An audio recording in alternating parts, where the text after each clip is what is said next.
So you have somehow landed on this side of the internet where you're trying to create something of yourselves, something for yourself. And first of all, a round of applause.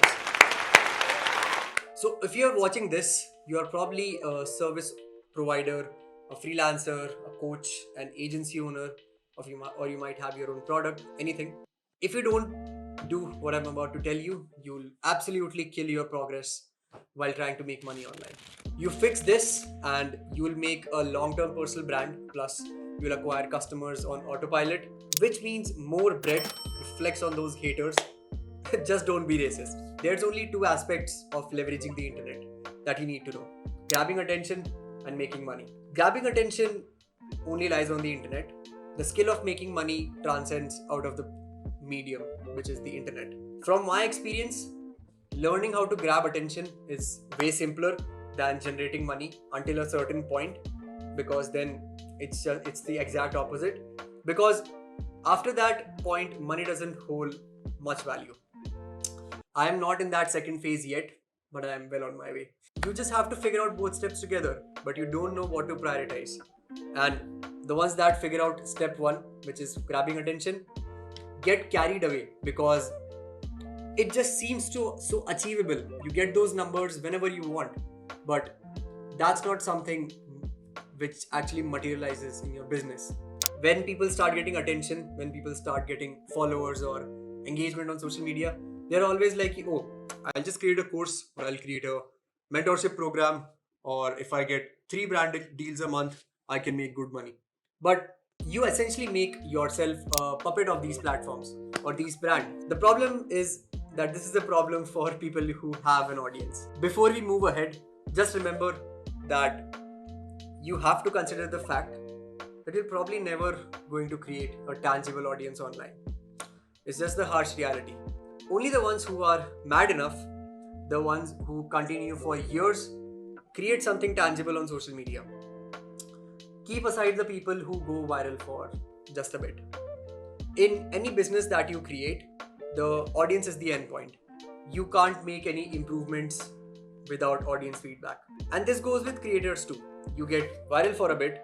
If you try to improve, you feedback, you change, you'll sustain. If you're too rigid, you just keep doing what got you that virality, you will just be another lucky creator that people probably won't remember. And why I'm telling you this is you must be prepared to be on your own 2 feet. Always.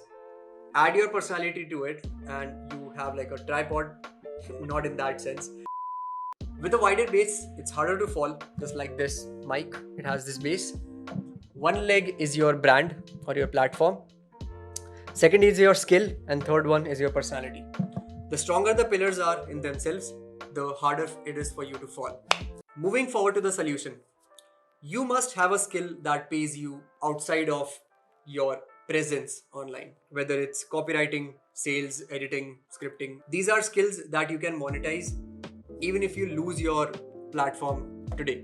Now, if you somehow manage to build a presence online and see the easier routes to monetize it, you'll get carried away. Think of your product or service as a foundation of your monetization on socials and not the other way around. In my case, when I closed my first client, I had like less than 300 followers. And when I closed my first 3 clients, I had like less than 500 followers. My skill was my pillar and not my presence. And for those who are wondering, I used to work with online fitness trainers. I used to create content for them and I used to create programs for them. Now, I didn't buy into the stigma of that, oh, I need thousands of followers to create my foundation, or oh, I need to buy those shout out followers for 1500 USD before I can become good enough to close deals. If you can have a proper mix of those two, grabbing attention and making money, you will be unstoppable. But you have to remember that making money and that skill of making money is way more important than being able to grab attention. Let's move on to the actual solution. You learn to make money without making your social media your primary aspects. For freelancers, it can be a huge deal, but when you are starting out, don't make something like content creation your value proposition, because first of all, people won't buy into it because you don't have something valuable in terms of content for yourself.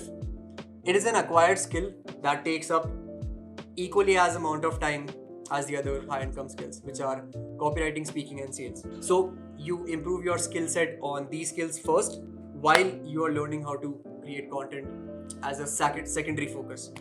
Once you get good enough, you start making money, you buy back the time from what you earn, you create a team, you create systems that will pull you out of the business, so you just have an overview of everything. And at that point, you learn how to grow online. You learn how to get more brand awareness, more people on your profile, more people to buy into your programs, etc. It's like you combine the skill of making money with getting and keeping attention, either yourself or of by someone's help, which is exactly like I said, creating a team. Once you have both in your favor, you just keep using them unapologetically. It doesn't matter if people think like, oh, he has created a digital product, or he has created a guide, or he has created a mentorship program or a course. You are in the business of education, which is some of the most meaningful things that you can do. If you can actually create a tangible impact in someone else's life by something that you manage to do for yourself, and then you manage to teach it to others, you don't have to buy into the hate of people who are like, "Arey, to course bechta hai, you must be a scammer." It doesn't work like that. So as a beginner, you make money, you reinvest it into your learnings, you become better at your skill, you make significantly more money, and then you create your presence online, or you can just get help from someone. It's always you and your personality. You learn a skill, you make money, and then again you put the time into increase your presence on. But again, remember, harsh reality, most of you won't be able to create a tangible online presence, because by the time you would want to create a presence online, you would be good enough at your skill if you prioritize it right, and you'll be able to make sufficient amount of money where growing on socials just won't be your primary concern. So if you watched until here, comment the word brand. It just shows that you are committed to learn. If you're a coach or an agency owner or a freelancer, check out my profile How Saksham on Instagram. I talk about my process called the social sales solution that will help you generate leads on autopilot while simultaneously creating your personal brand. So check it out. Remember, your core and your foundation is your service and your team. You make that your strong point, then you have your brand to leverage at any point or at any level. And if you are able to do this right, you will be able to escape normality just like we all do together.